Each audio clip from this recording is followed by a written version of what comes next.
In this video, we're going to dive deep into the barn owl. These birds have large ranges across the whole US, but they aren't always seen. In this video, I'm going to give you some tips for finding them, some key field marks to look at, and some confusion species to watch out for. So let's get started.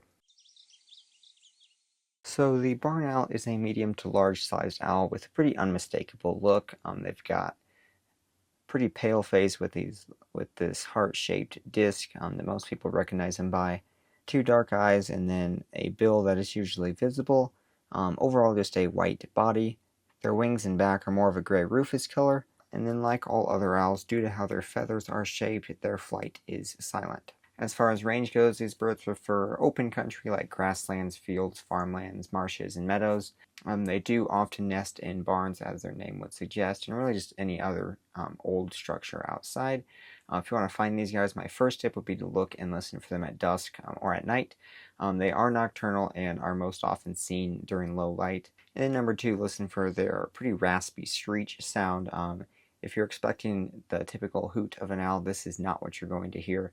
Barn owls are quite different in that regard. So let's go ahead and look at their range map. They don't migrate at all. Like I said earlier, pretty wide range, but their density within that range can vary quite a bit. Some places they can be common, and then other places it can be very hard to find them. It really just depends on how many available areas there are for them to nest, as well as how abundant their food is. So if we move on to confusion species, the first one is the snowy owl, and this isn't too much of a confusion species. The last two are more confusing than this one, but I put it on there because both owls have a large amount of white on them, so if you're not really paying attention, you could confuse it. The barn owl's got that heart-shaped disc and then a bunch of brown on the back, while in the snowy owl it's just white and black barring.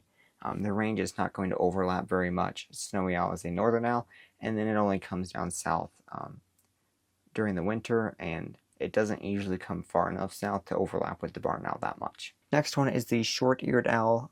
They both look kind of similar. They both got like these facial discs, but the barn owl has an all-white front, and then on the short-eared owl it's going to be a lot darker of a back compared to the barn owl.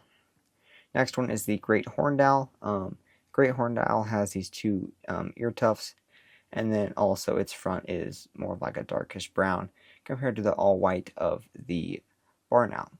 Great horned owls are also a lot larger than barn owls. Great horned owl is the heaviest owl in North America.